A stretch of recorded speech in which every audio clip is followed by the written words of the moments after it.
Entertainment news today. You're such a dragon gay. Everything sucks and it's no good. That comes out of Hollywood. But there's one place you can go to get all your news and info, and maybe even have a laugh or two. You know it's true. Midnight Edge after dark is life. We stand for nerds and geeks, we will survive. From Star Wars to Jurassic Park, it's Midnight Edge after dark.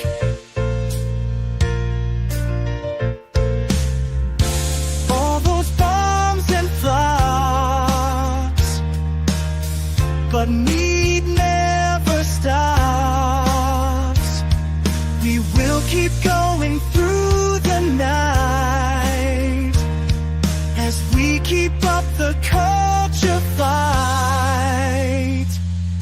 Midnight Edge after dark is life. We stand for nerds and geeks, we will survive. From Star Wars to Jurassic Park, it's Midnight Edge after dark.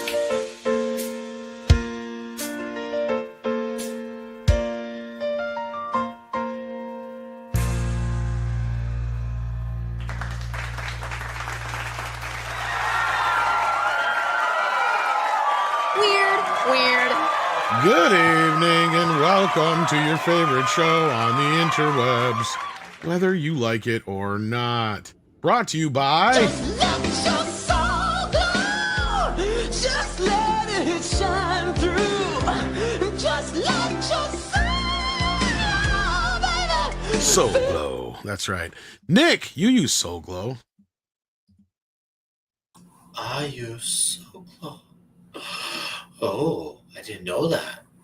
You have lovely hair, and that's why. 'Cause you let your soul glow, baby. 'Cause your hair's so silky smooth. Oh, it probably, it's amazing what you can accomplish when you actually use shampoo and conditioner. Nothing else. Shampoo is better.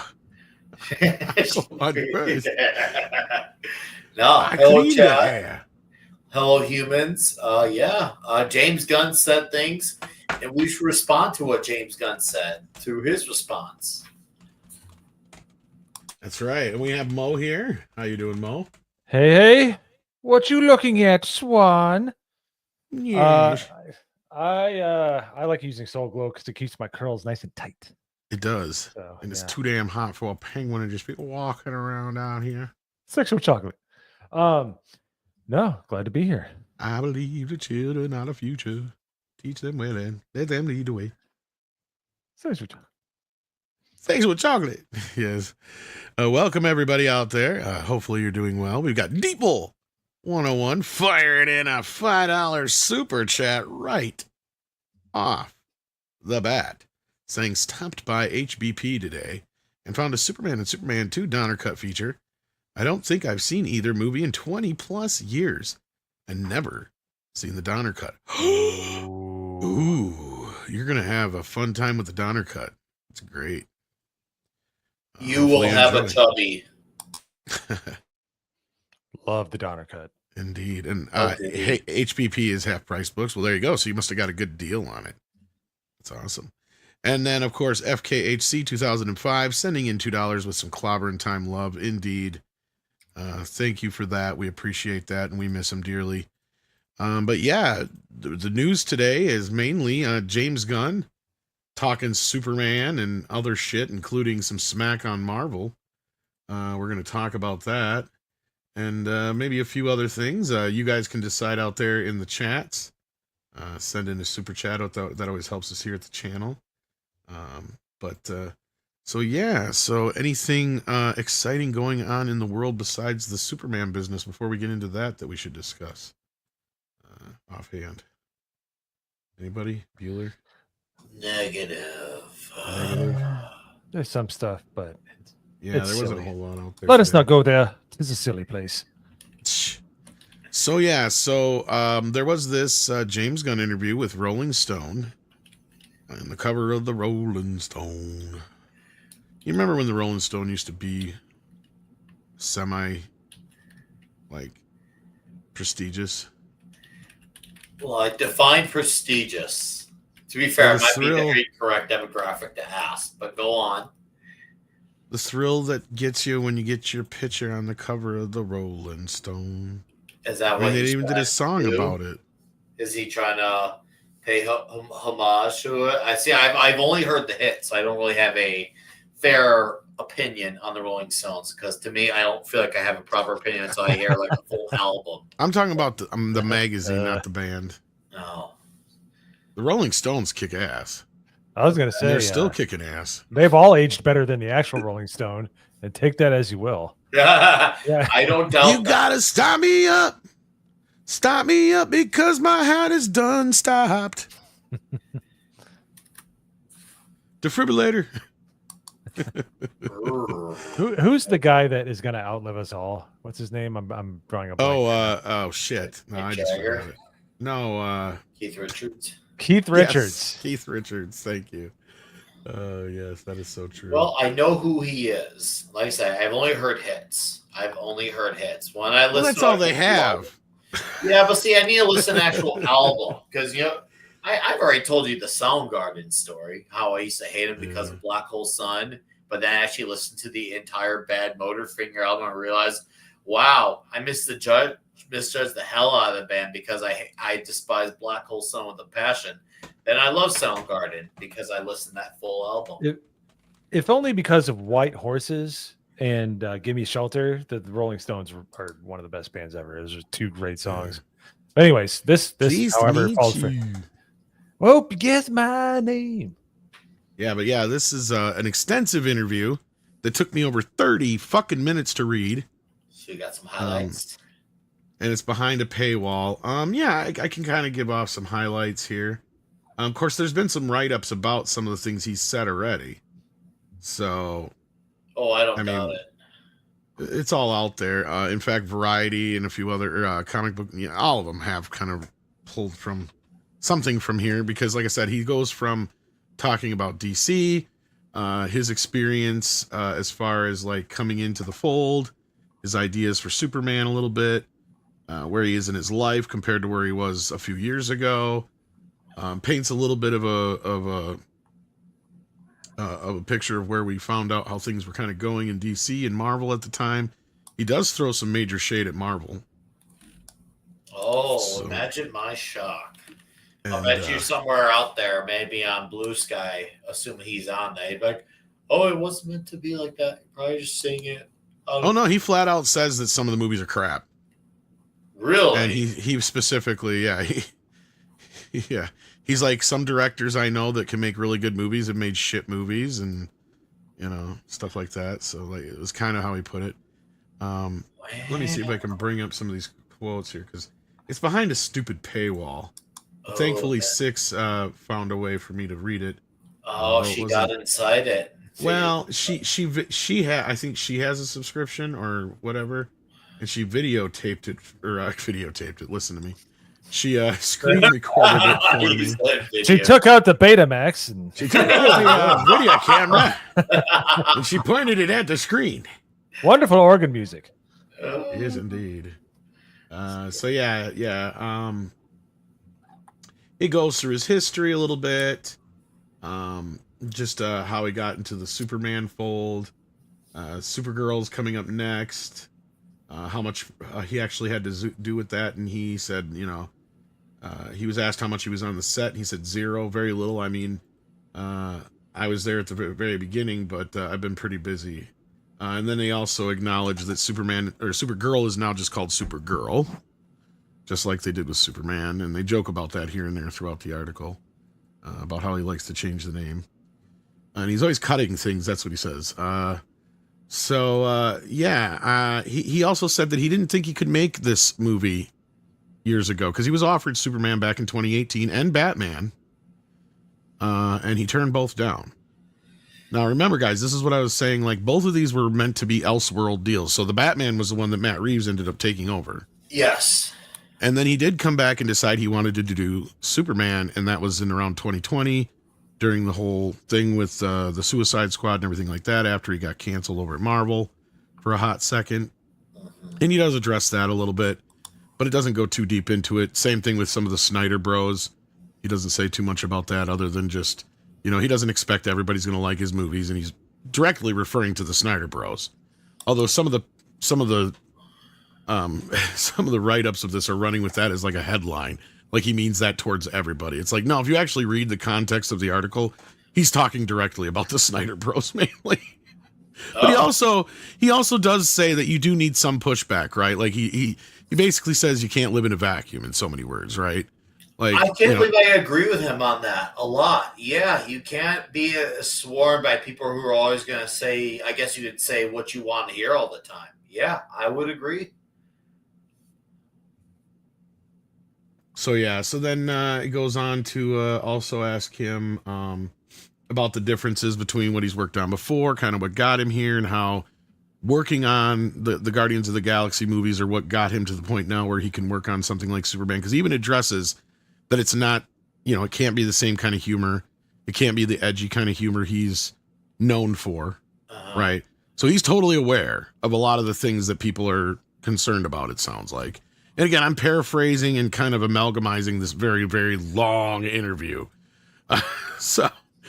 And he even talks about how just little things in the Superman mythos, like he wanted to address like the whole glasses and how people can't recognize that Clark's Clark and Superman's, you know, the same guy and stuff, like just little things like that. That's actually kind of cool. He also talks about how, you know, back then, had he made this prior to making Guardians 1 through 3, it wouldn't have been the same movie. You know, like they even ask him, would you have had the impulse to make it more jokey? He's like, yeah. He's like, horror movies and comedies, you know, they lend themselves to that easier and so on. But with Guardians, he had to learn how to have more heart and tell a story and not just have the typical things that he would, crutches that he normally would fall back onto. And then it gets into more of this is where it gets into about him being fired. He goes, there's no doubt about without that experience, I don't think that I would have written Superman that I wrote. I definitely wouldn't be doing this job if I didn't get fired, but I didn't know if I'd be doing this job even if it wasn't for that. I just don't think that a character that pure would have quite appealed to me. So like back then, you know, he then gets into like how, you know, his life has changed throughout the years and his spirituality and all that kind of business. Yeah, again, I really wish we could get into a lot of the more in depth into this article, because there is so much shit in here, or interview, I should say. Did you actually read it? Oh yeah, I read through the whole entire thing. All right. The reason why I asked, because it actually sounds like it's worth the read. It is. It very much is. And yeah, and then he talks about, you know, how he talks about how some advice that he was giving Chris Pratt was actually advice he was giving himself in the future in a weird way. Like, you know, you can't juggle everything, you know. You don't need to juggle for the audience to like you. You're a fucking movie star. You just be present and yourself and show the natural vulnerability, and that's part of who you are as a human being. That's what he told Chris Pratt, and he kind of said that those kind of words echoed back to him now where he's at in his career, in a way. And let's see here. You know, then he talks a little bit about Guardians of the Galaxy. At first he was worried about Rocket Raccoon and how that kind of led into Crypto and how the differences are there, as where Crypto is kind of more like a talking raccoon who has, you know, a complete character, as opposed to Crypto, who's just a dog with powers, basically. You know, there's an obvious difference there. And then he also gets in, this is where I think Nick will be happy. He really gets into how a lot of his Superman is based on the Silver Age Superman, with a lot of robots and sci-fi, and it's really based on the tone of the 2000s comic series All-Star Superman in a lot of ways, which I think you had already kind of figured that. Those are very nice things to hear. It sounds like he made a very comic booky movie. Right. That's good. I think so. Superman's supposed to be comic booky. Screw your reality BS. Go on. Then they ask about the Fantastic Four and then the similarities, and he's like, "Yeah, I guess I could see where you're drawing parallels with the robots, and that being that it's more Silver Age inspired." And then he talks a little bit more about crypto. And then he gets into Hollywood in general. Now, this is the stuff that they've been running a lot of the stories today on.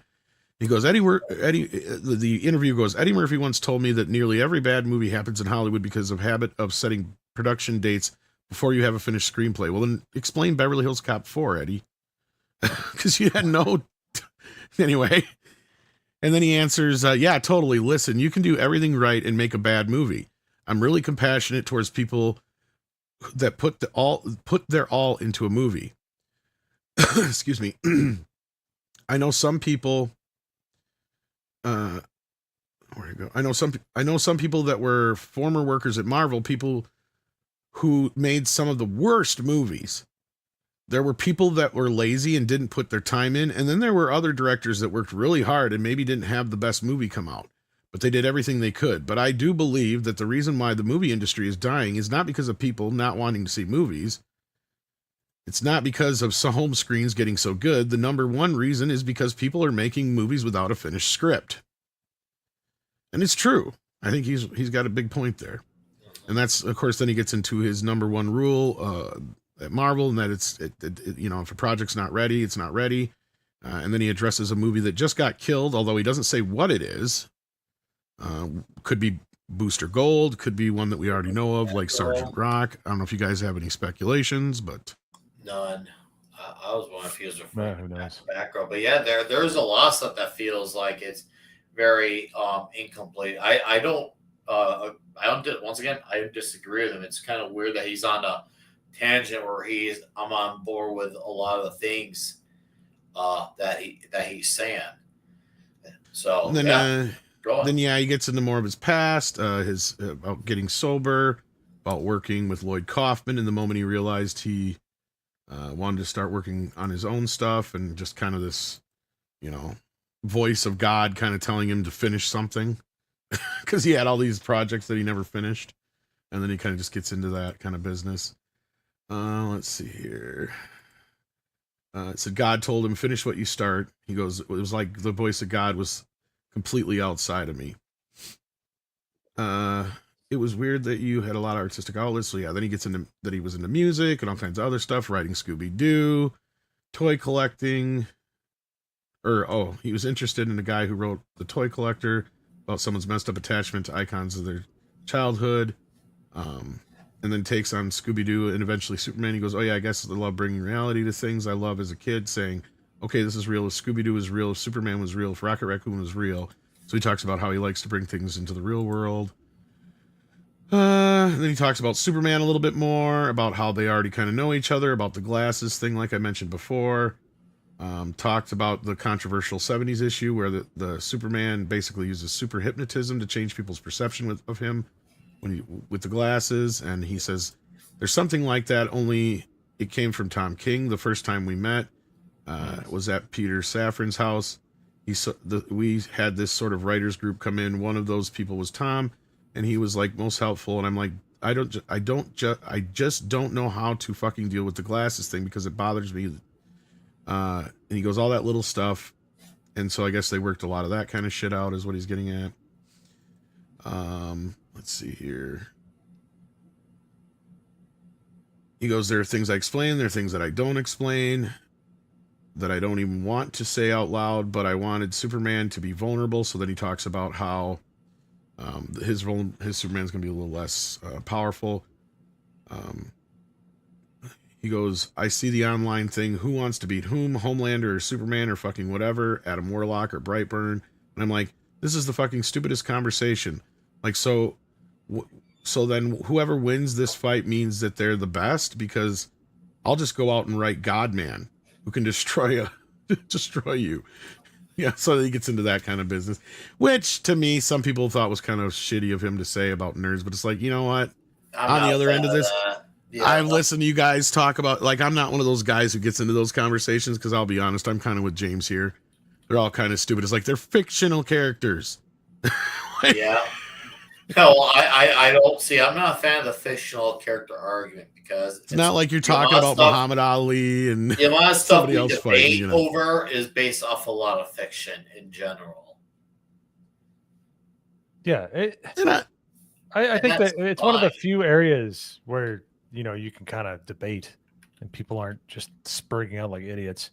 It's you can actually have a nice deep conversation about how things are going on. And I agree with where Tom's coming from a little bit, but just talking about like, getting excited about the how a character works. Like I think the glasses thing does work because people have like they would never connect a reporter and Superman. They would walk right by this person, especially in Metropolis, and never He give him a walks second among look. us. Yeah, So they It's the whole he's Superman at all times. And even Henry Cavill, when he was playing Superman, he went around New York City in Times Square, and he said he didn't get stopped by one person, even though he wore a big pair of glasses, had his white button up unbuttoned with a Superman shirt. He said not one person stopped him. Said, "Oh, hey, look, kind of looks like Clark Kent as Superman," just to see what happened. He was kind of disappointed. I was like, but I guess on the flip side, the secret works. I'm like, yeah, I would agree with that. well, he also, the other part about the nerd debate thing is he was basically just getting into more or less how people also tell him all the time how they like Batman better because he can actually be beat.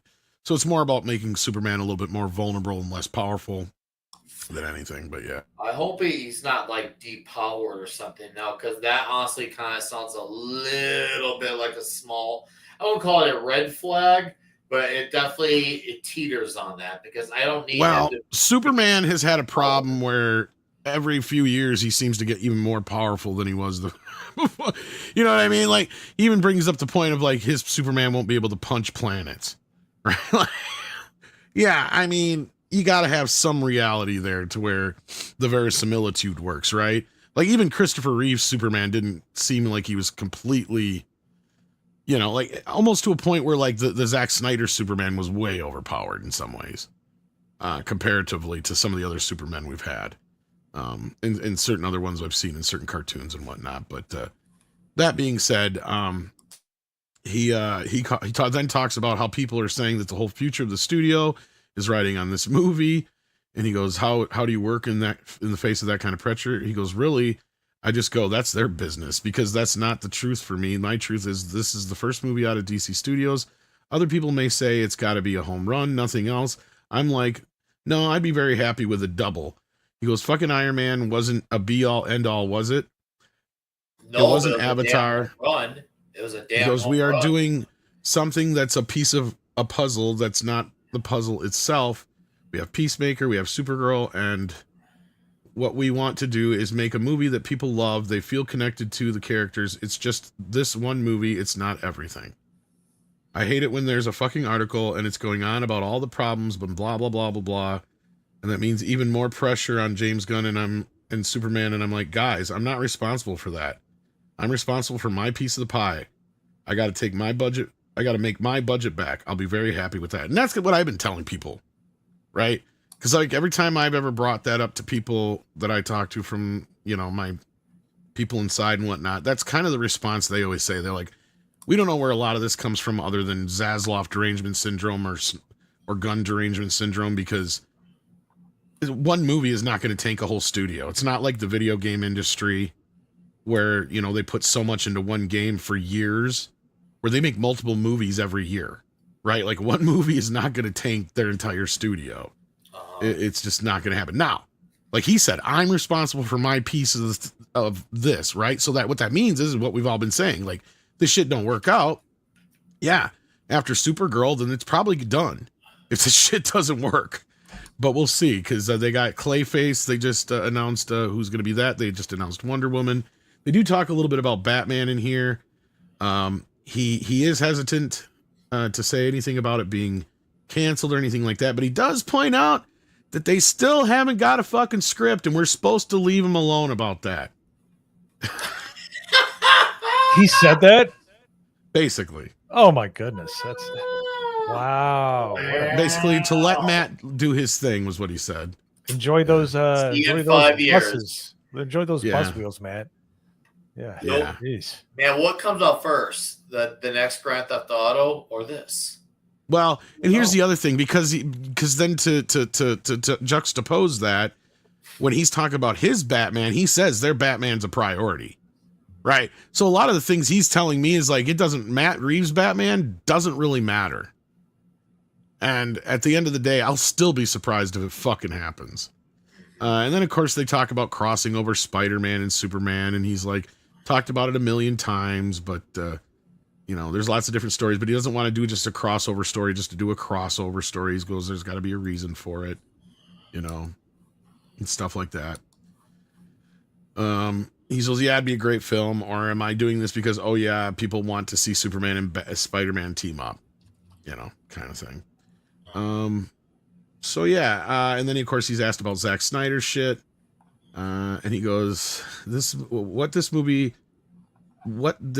you have people actively rooting against you because they're fans of previous incarnation of Superman and DC's Zack Snyder.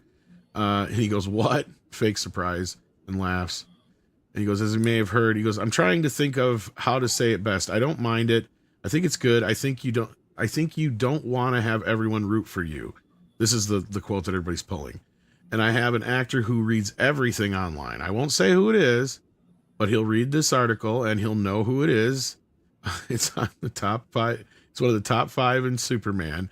And this actor gets so upset over things that people say.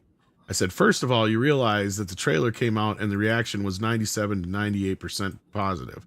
These people help us because they don't want everything to seem 100% positive. So it's all right to have an opposing force every once in a while. Some of the things get ridiculous. I just know that every time someone comes out and it doesn't matter how positively received they're going to be, something that is of great controversy. It was great controversy that the sun caused Superman pain. So yeah, and he goes, that's not what happening. But that was his bones snapping back together, right? The interview asks, and he goes, it's like when a doctor resets your bone. You scream, but it doesn't fucking matter because that's really a controversy. Because is that really a controversy? Is that really something that you're upset about? Or did you have a hard time finding something to be upset about? There's always something going to be that. So yeah, he gets it, right? And then he goes on more about the actor and how they read everything on Reddit and they watch every video from every pro Snyder and anti-Gunn people. So probably people even in our sphere that they watch. I wonder who this is now. And they ask him if it's David Cornsweet, and he goes, no, it's 100% not David. David is Superman. He is not a normal person. That's what he said. Well, he's definitely a genuine like fandom type of guy. That's for sure about Cornsweet. Regardless of how people feel about him as what for the movie when it comes out, less than a month now. Crazy to say. He's definitely like a guy who definitely likes what he likes, and that's cool to see. And that's also still to me what's driving me crazy is when you catch those moments of him, you know, being a geek. And no one talks about it because everything has been riding on James Gunn to promote it. And I feel like if people got to see what this guy, David Cornsweet guy, is like, people would really take a strong liking to him. But to be fair, maybe they're letting the movie do the talking once it's seen, because I think they're expecting a good first weekend for this. I think it's safe to say they're expecting a healthy first weekend, and then for that to do the talking. Well, I read somewhere already that the pre-sales, I think it was Thunderbolts, it technically already outgrossed in just pre-sales alone. Oh, that's something not like that. Shock to me. Yeah, I think it was that. But anyhow, not mark either. Yeah, and then he's asked about Lex Luthor, and he goes, "I really understand Lex. I feel like I can relate to him." And Lex looks at Superman like I look at AI. He's in a world. He's the world's greatest man in so many ways. He's done these unparalleled things, and then you got a guy who comes in who's done nothing to deserve the ability to fly and to smash down buildings, and he's also extraordinarily handsome too. And all of a sudden, that's all the world is talking about, and the sort of obsession in being replaced with being with your gifts not being seen or passed over. I think that's exactly how it's written. I think that drives Lex. I relate to everything he does. He's just meaner than I am. There you go, I guess. I don't know if Lex is somebody I'd want to relate to, but yeah. So then he goes, then they ask if he knows what he's working on yet next, and he goes yes, and he can't say what it is, but it's in the late, he goes, it's in the early stages, and Superman's in the late stages, so he doesn't like to get too involved in something. Then they ask him about Pattinson being in the universe, and he goes, that was Matt Reeves' choice. He goes, it would still be a consideration, we'd have to think about it, it's not like we've never discussed it. That's all he says about it.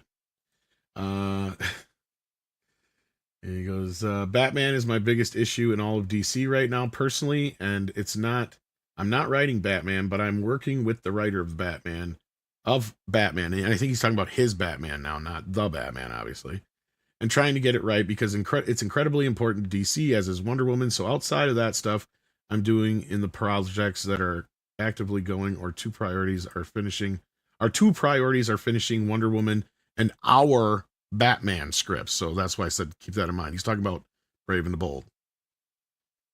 He goes, right now it's still called Brave and the Bold, and that's again just poking a joke. I think they already changed the names of the other two films. So yeah, and then he just talks a little bit more about Batman and Wonder Woman, and nothing really extensive, just kind of basic business. And they ask again about a non-zero chance about Matt Reeves' Batman getting sucked into his universe, and he takes a long pause, and he goes, I would never say zero, because you just never know, but it's not likely. It's not likely at all. I'll just also say Batman Part 2 is not canceled, so this is aimed towards motherfuckers like me. That's the other thing I hear all the time, is the Batman 2 is canceled. It's not canceled. We don't have a script. It's almost fucking July! Jimmy! Come on! Motherfucker has had 18 years to write this movie. Oh, that's great. He goes, Matt's slow. Well, we know that. He goes, let him take his time. Let him do what he's doing. God, people are mean. Let him do his thing, man. Yeah. No. Can it, and don't ever look back. So yeah, then it kind of wraps it all up from there about how he wants to be remembered, and he says, I don't really give a shit. He goes, I just want my funeral to be that. So I guess I really think about sometimes, but in terms of, I want people to cry because I was good to them, and that's kind of the whole thing. And he wants to be remembered as a good family man and all that kind of business. Okay. So yeah. So that was kind of the gist of it all. So thanks again, Six, for making sure I had all that, if you're listening. So yeah, what's your overall take on the James Gunn interview? Mo, let's start with you. Well, he's very, it's weird. Like he's able to be introspective and look at himself, but then he says stuff like, yeah, you just need to be you, and try, don't overdo it. And while he like pastes his name on everything and is overly visible for a director on everything, and it's like he says things that we want to hear. He knows how to talk to the audience, but I don't think he takes a lot of it to heart. So when he says stuff like that, let's also keep in mind he also said The Flash was a great film. So I don't, when people tell you who they are, believe them. He doesn't tell the truth. So you can have a real silver-tongued individual that can put across something that you're like, oh yeah, you know what? Like a lot of that stuff sounded good, but he also said The Flash was a good film, which was a total lie. And I see what he's doing with Superman, and I'm not a big fan of the weaker Superman. I like the Superman that has to check himself, because there are villains like Darkseid and OP villains that he has to face. So, how do you parse that? That's another story, another discussion. But, the proof's in the pudding. He's put out some really good movies. Obviously we're trying to piece together what we see from the trailers, and what he does a good job of when he puts out good movies. So he at least earns the benefit of the doubt from me. But you know, him saying all that stuff, it's just all talk. It's all yammering. I just want to see a good product. When he talks about all that stuff, it's great. And he brings up some good points. Does he follow his own advice? Fuck no. So that's where I'm at with it. It's like, it sounded good, but a lot of things sound good. Snake oil salesmen sound good. Well, I mean, okay. I don't know if I go as far as snake oil salesman, but I'd say used car salesman when it comes to like the Flash. Like, he's got to get that motherfucker off the lot, right? So he's gonna sell the lemon. He's gonna lie to the sucker who's gonna take it. I get it. I don't blame him for that because that's his fucking job, right? Now, his job though is making a Superman movie that majority of the people enjoy. So that's what he's got, on his plate now, and it's less than a month away. So we'll see. I'm gonna go see it on the 7th. I think Nick is also planning to go see it. Or is it the 8th? 8th, not 7th. Sorry, 8th. I'll be seeing it. I don't know if you got tickets early, Mo, or not, but I'm gonna be on vacation with the family, so and where we're going does not have many people, let alone many movie theaters. So I'm kind of stuck. But yeah, I'm definitely gonna go see it when it comes out. So can't see it on the 8th, but I'm definitely gonna go see it on the 11th. Cool. All right. So, let's see here. What else did we have here? There wasn't a whole lot of other stuff. It was like a bit of a slow news day. There was this Arnold Schwarzenegger thing, although it's kind of... Oh, it's about the immigration thing? Yeah, it's politics related. So, I mean, we yeah, can do that. It's a little bit... I mean, you can go into it. It is a bit political. I watched the video earlier. I was watching one of my political YouTubers earlier. His name is Luis Valentino, something like that. And he was on The View, and no arguments or fights happening, but he talked about immigration and why it's good to come in legally. And I'm being paraphrasing here, so this is just the gist of it, really. And they're surprised how much he was in favor of the legal path of it and not the illegal path. Yeah, a lot of legal immigrants are. He's like, if you got to be a guest somewhere, be a good guest to contribute to something. Well, I need a cigar. I'll play the clip here, actually, if you want. Oh, sure. Let's see. So, if you are an immigrant, you're an immigrant in this country. Yeah. Did you have a visceral reaction to what they're doing, what ICE is doing, when you see the videos of it? Well, I tell you, you said that the immigrant, I'm so proud and happy that I was embraced by the American people like that.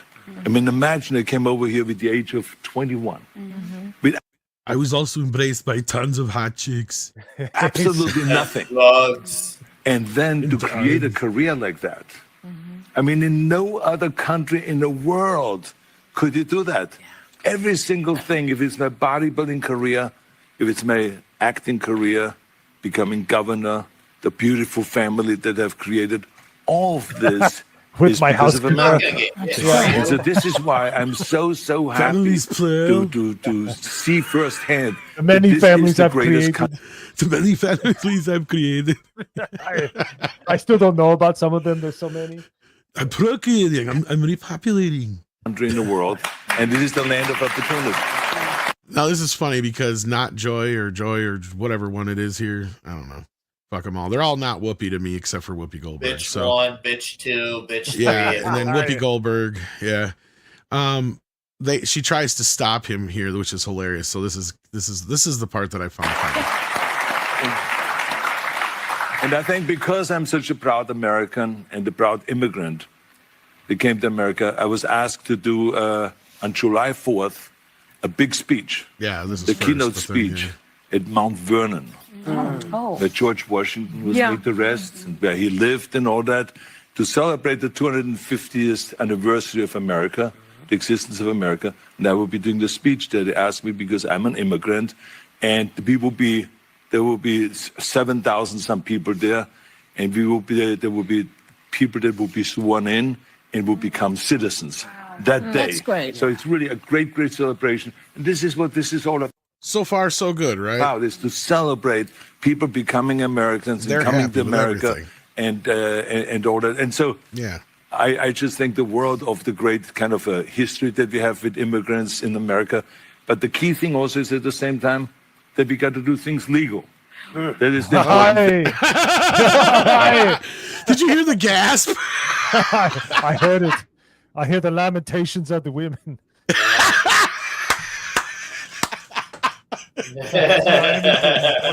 That was funny. That was well Okay, timed. Very well So timed. this is where it goes off the rails. thing, you know. So you got to do things She's like, legal. wait, and those people wait. that are doing illegal things in America and they're the foreigners, they are not smart. Because when you come to America, you're a guest, and you have to behave like a guest. Like when I go to someone's house and I'm a guest, then I will do everything I can to keep things clean and to make my She's and touching to his do arm. everything That's that is the right thing to do rather than committing a crime or being abusive or something like that. So that doesn't really work in this country. So I think the important thing is when you become an immigrant to think about, okay, I go to America because I want to use America for the great opportunities that America has in education, in jobs, creating a family, all of those kind of things. Then you have to think about, okay, if I get all of those things from America, then I have to give something back. You have a responsibility as an immigrant to give back to America and to pay back to America and to go and do something for your community for no money whatsoever. Give something back to after-school programs, Special Olympics, or whatever it is. Make this country a better place. That was a perfect wrap up. Did you hear but Yes. is Porky Pig there? Yeah, seeing that, I'm not surprised he has that take. It's probably one of the very few things him and let's just say the current president probably agree Much better on. than the screw your freedom thing. Oh yeah, and to be fair, I bet you he prepared for this. He was he's not a stupid guy, regardless of the stupid takes he may Oh have. hell no, no. He's not a stupid guy in general. And concerned the timing of everything, I think either he was prepped or he knew how to prep because obviously this is something that's very dear to him, considering where he came from. So I'm sure he is very well prepared for this, and that's why it went out as smoothly as it did. So Well, he was a millionaire before he was even in movies. Most people don't know this, but back when he was just starting bodybuilding and stuff, he got into real estate. So even if his movie career would have never took off, he would have still been successful. But yeah, anyway, Mo, what's your reaction to this? I love it. It's fantastic. They didn't stop me at all. Yeah, I kept talking and they tried to touch me. But stupid women trying to stop me from talking. I talked to you like my housekeeper. Well, but and behind Maria's back. Even Maria didn't even know till the next day. She didn't even know until we knew. Didn't you know that? Oh yeah, she was like, it's totally not my son, even though he looks like my son. I was like, I found that out in that documentary about him. I'm like, I figured just like you, she had to have known all these years. Oh, no, she didn't. How can you be related to the How Kennedys? can you not know? Yeah, how are you related to the Kennedys and you're like, but no, of course he's smart. Of course, yeah, like smart. You wrote the book on that shit, right? Yeah, of course. Jeez, your family, yeah, bootlegging and hooking up with Mimi Beardsley and Marilyn Monroe. Marilyn Monroe. Yeah. But yeah, no, he obviously loves being over here. That was his whole thing. And the people that say he's not smart or that he's not actually incredibly intelligent, watch him be all over Lou Ferrigno's ass and pumping iron and how he masterfully talks shit to him and just destroys him. Well, just read his book. Oh, if anything. Just it's amazing. But I think that was incredibly well put. And that's the whole thing with a lot of us in this country. And it happens because we're only human. We gravitate towards certain issues and things that we hold dear, and we debate heavily on them. But there's a lot of things that we agree with. And one thing that we could say is Arnold has given a lot back to this country as much as he's put back into it. He's tried everything he could to help people. The presidential fitness back in the 90s, he was trying to get people into that. I'm sure he has. Well, he was pretty hard on immigration when he was governor of California. He wanted to build a wall too. Get back in, get in the chopper, get out of here. What are you doing? But yeah, no, I mean, it was incredibly well put. I just wish he would pick either color your hair or color your beard. Please pick one. Like the two colors that drive me nuts. But other than that, yeah, no, it was eloquently put in a viper's den. So you got to give him credit for that. You know, Mo, I hope he dyes his hair gray and dyes his beard brown. You know what I say, Nick Weiser? I say the hell with you. I lied.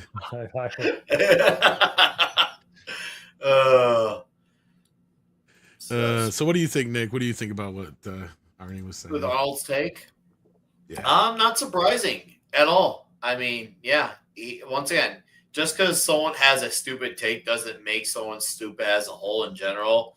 He's always been a very sharp guy, even though he was not a great governor to the state of California. Once again, it doesn't make someone stupid.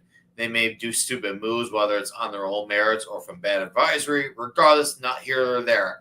I've seen the man speak. I can figure out if someone's a dunce. He's not a dunce, especially when you see what he puts into, whether it's from working out or for action movie stuff.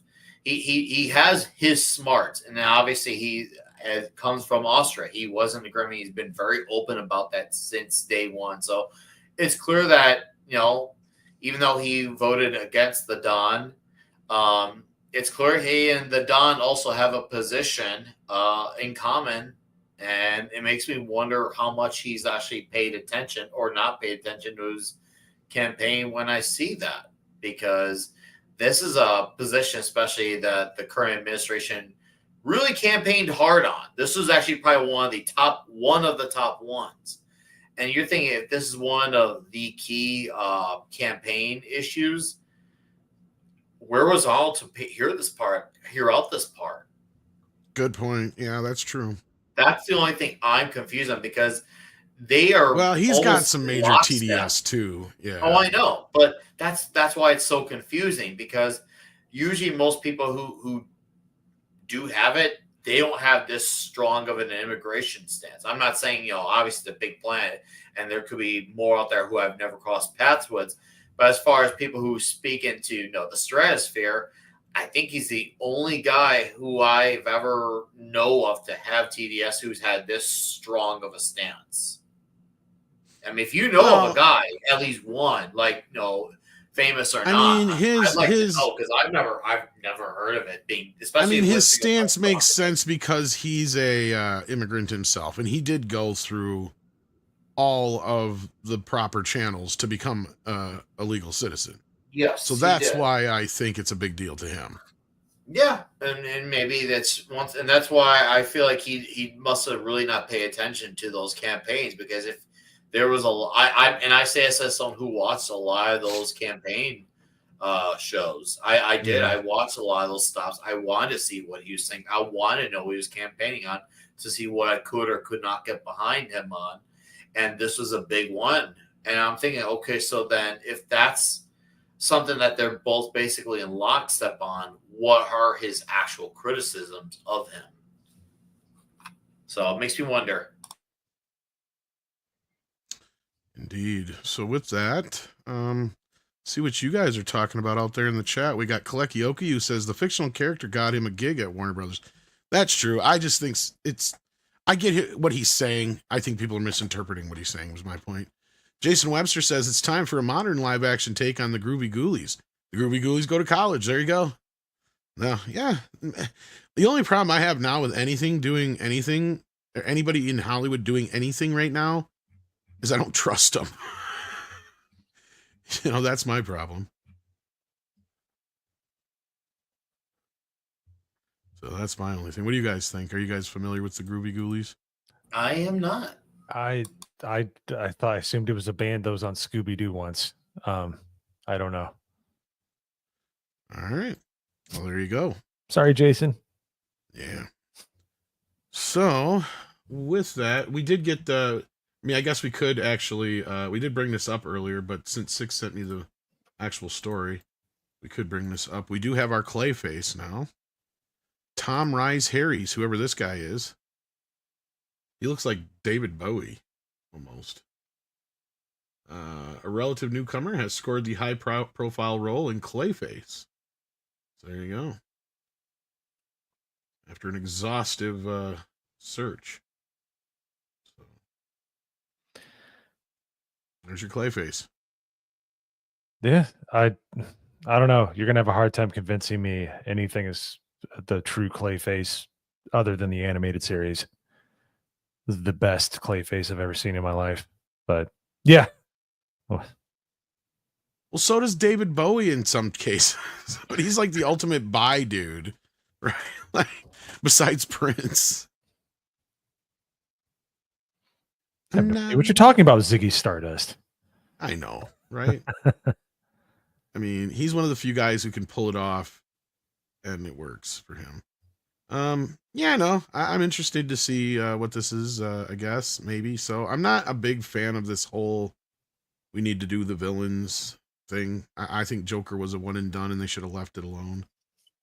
So we'll see. Anything else to say about that? I got nothing. Except Charles Bronson. Nope. Charles Bronson as Clayface would have been funny.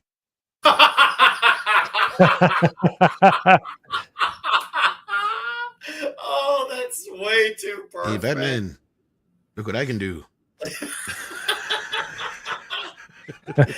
You know, My name is Mike Paul Tyson. Kersey. He's kind of like Mike Tyson that way where he's got that super like pleasant voice until he strikes. Well, as we always say, I mean, the problem with Charles Bronson is if you know him, the chances of you dying go up astronomically, especially if he loves you. So. That's true. It don't matter Yes, if you're the chances of you getting beaten to death by a young Jeff Goldblum go up quite precipitous. Getting anally raped.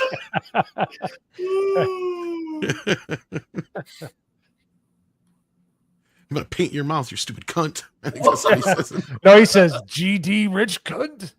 Yeah, I goddamn can't- rich yeah, cunt. oh, dude, he said I'm gonna it- paint it- your mouth. Something like that. And you're gonna open your mouth and you're gonna take what I give While you. he's or wearing a something like that. Jughead hat, it's so good. Yeah, he's wearing a fucking Jughead hat. Beating her to death with a blackjack. Oh, what? We need to make the 70s movies again, please. And I'm not laughing at the assault. It's just the fact of I how was. redonkulous. Well, no, it's the fact of how redonkulous it comes off. Oh, Especially because it's Jeff Goldblum. Like back then when it first came out, nobody knew who the fuck he was. But now it's it's like I can't even picture Jeff Goldblum in a very sexual situation that isn't gay. I don't know about you guys, but that's just me. I'm at this point where I'm not so much. I think Jeff Goldblum has slowly become gay over the years. He was straight at one time, but he's just slowly creeped over to gay. And it's not like it's a bad thing. It's just, I don't know. I've never seen him with a man. I have nothing to base that on. He's a snappy dresser. this is true. That's all I got. Well, I have a reporter on the ground called my sister, who is an actress out in Hollywood, and she has sung jazz with him. Apparently, he. Oh, that's gay. Yeah. Yeah, but they're such phenomenal musicians. He's but he's either bi or he's gay. He's definitely not gay, just complete. He's bi or he's straight. He's definitely not gay. It doesn't help that the Fly was actually about AIDS. Be afraid. Be very afraid. Oh shit, Action.com asked, what do you think of Will Smith's music comeback? He didn't go anywhere. That's the funny thing. As somebody who's half-assed followed him his entire career, I'm like, he just had an album earlier this year. And I thought this new song was off of that, and I come to find out, no, it's a newer song yet. So he just had an album earlier this year. He did one, what was it, 3 years ago now, I think, something like that. So it's not like he hasn't consistently released music for a while. It's just that he hasn't had a hit really since the Getting Jiggy With It album.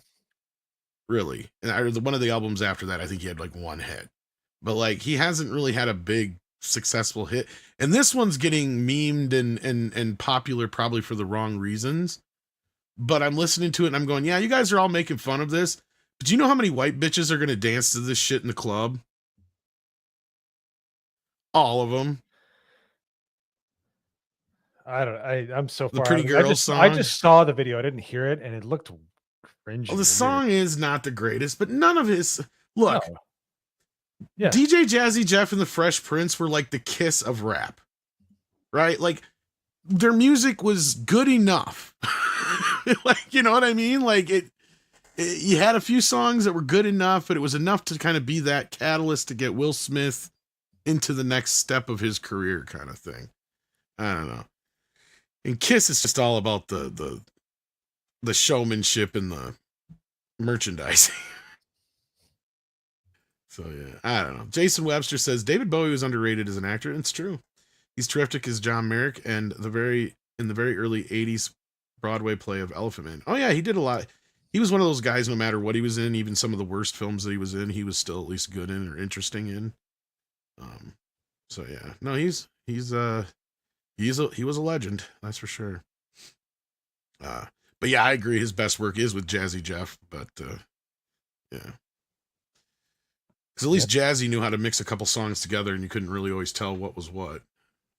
But then some of the stuff he started producing in the later years that wasn't with Jeff was just kind of...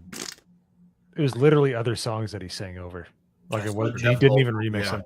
Yeah. Well, like Men in Black is Forget Me Nots, and yeah, Miami is that other song. I can't remember, but then Just the Two of Us was Just the Two of Us. He kind of did the Puff Daddy route. You're not wrong. And then Will Smith's greatest hits album features boxing. Yeah, I Think I Can Beat Mike Tyson. That's actually a pretty good song, actually. Parents just don't understand. Parents just don't understand. Dude. Well, and I don't know why he's sitting there singing about pretty girls, because you would have think that Will Smith, of all people, would know the girls of the world ain't nothing but trouble. Especially since he dates one, marries one. Let's not even get into that. I think that's kind of what this is all about, was trying to help clean up his image a little bit, but I don't think honestly, that song is the right song to clean up his image. I don't know. Yeah, I think the song is becoming more of a meme. Bitch, get the fuck out of my way. I'm done with your ass. That would be the cut. That would straight up like bring him back. It's like, whoa, he actually ditched the bitch. Yeah, you're not wrong. He lost his chance when he didn't reach across the red table. That's all I'm saying. Well, Six sent me this. Scarlett Johansson calls Jurassic World Rebirth a letter to Steven Spielberg. Fans will feel the DNA of the original. Wow. Do you guys think this is going to be enough to bring people into the theater to see this? Or? Well, to be fair, I don't know if many people will actually read this article. Now, I'm not saying that as a diss towards this movie, because I'm sure I'll see it because my children will want to see it. They'll absolutely want to see it, not because of Scarlett Johansson. Sorry, it's not the lady that brings in the seats. It's going to be the dinosaurs that do. To be fair, Chris Pratt's not the reason to see the Jurassic World trilogy either. It was the dinosaurs. So as long as the dinosaurs are being crazy, causing mayhem and chaos, death and destruction along the way, that's all they're going to care about. That's really all they're going to care about. And, well, to be fair, it's probably all I've cared about even since the second movie. And second and third movies are very retarded. But I do like the second movie a lot. I do love the second film. But, yeah, they've all been retreads from there. And this kind of feels like, again, we got another island. As I've been pointing out, it does have a little bit of a girl boss problem. But we'll see. Dinosaurs sell for kids. Maybe that'll be enough to keep this movie above water. Tim Hayes has been a member for 44 months. Thank you for that, Tim. We appreciate that. And with that, I think we're going to wrap this up. We have not reached our goal, so I'm not going to call Mikey tonight. Sorry, guys. Six said the end cap at her store was already half wiped out. Well, like I said, kids might make this movie, so we'll see. Oh, I believe it's going to actually, at the very minimum, have a good opening weekend. Taliato, I'm not saying it necessarily is, but let me tell you something. That I couldn't tell you who the male lead in this movie was. And every Jurassic Park before this has had a male lead. So I'm just saying. And from what I've heard about in the movie, she does kind of girl boss it up. Just telling you. Just telling you. I know there's a lot of fans of Jurassic out there, but yeah. It kind of lost me when they had the clone chick. That to me was going one step too fucking far for this franchise. So, yeah. And there's only one second movie because they just continue on, is my opinion. And this one will be the eighth, what, eighth or seventh now? Sixth? I don't fucking know. There's almost as many of these as there is. Seventh movie. Yeah, there's almost as many of these as there are Fast and Furious at this point. So, but yeah. Believe it or anyhow, not, Mo, Furious they got like 10 or 11 movies now. I know. Mo, what do you got coming up? I have my show with over in the GCA, Late and Gay with the GCA on Wednesdays, 8:30 Eastern.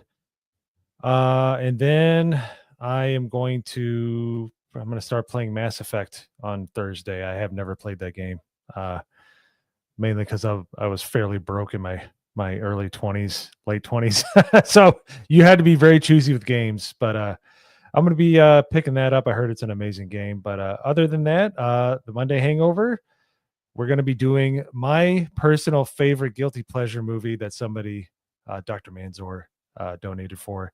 Street Fighter 2, the animated film. The anime, I hold it near and dear to my heart because it has one of the most amazing 90s soundtracks in it ever. And Bryan Cranston plays an Asian person. So there you go. That's what I got coming up. Awesome sauce. All right. Nick, in just over an hour, we're going to be doing possibly the most toxic film ever done before on Toxic Tuesday. So toxic, it can only be done on Rumble only. Yeah, it's gonna be pretty wild. Doing Toxic Tuesday on Rumble, and you know what? I guess that's a moment to let people know what happened. So anyone who was there on the stream last week knows, in case they're not on like Twix, our show on the movie Kingpin got false flagged, might I add you, 5 minutes into the stream for apparently violating the firearms policy. There was no talks about guns. Nothing was shown, and went through 2 appeals to a point where our team YouTube actually messaged me about it, and yet still they wouldn't budge about it. It was insane. Absolutely insane. So, and this has been an escalating problem that's accumulated over the last 2-3 months between Toxic Tuesday and, well, YouTube. At first, it's one thing with copyright claims. I get them a lot, and I mean a lot. But it got worse when they started outright blocking my streams. Like, first it was blocking in certain countries. Then it was blocking them completely. But if I trim it down, maybe I could put it back up with a maybe. Now they've removed them to the point where it doesn't even show up on my YouTube studio. I know there's a few people here in the chat who have a YouTube studio, maybe have a channel. You know exactly what YouTube studio is. Got completely removed. And when I went to go do my appeal, they won't even let me. I had to go to Rumble to show them a screenshot of the supposed firearm incident that never was. So stupid AI is retarded, but I decided, no, for the foreseeable future, we're going to make this show a Rumble exclusive. Maybe we'll give YouTube a shot again. I know that's going to definitely rub some people wrong way who want to be on YouTube only, and I get it. But guys, when you're running a channel, yeah, you got to pick and choose your battles, and better a show than no show. So maybe down the line we'll try it again on YouTube, but for now, Rumble exclusive is the safest spot that this show can continue to exist in its current form.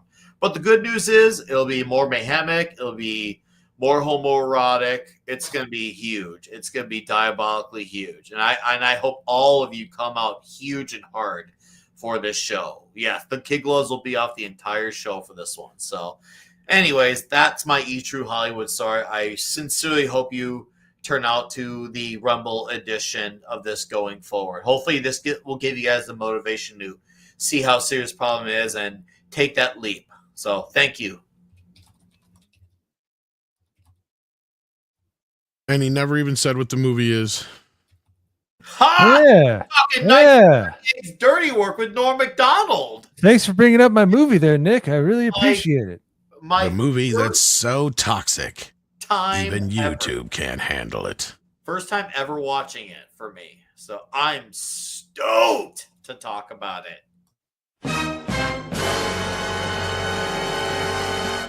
First time. All right, well, follow that link over to Rumble. You will see us there to talk about it. Until then, take care of yourselves and each other, and we'll see you on the morning show. And D. Bud Martin has an eggplant or two for you. There you go. I've never seen so many dead hookers in all my life.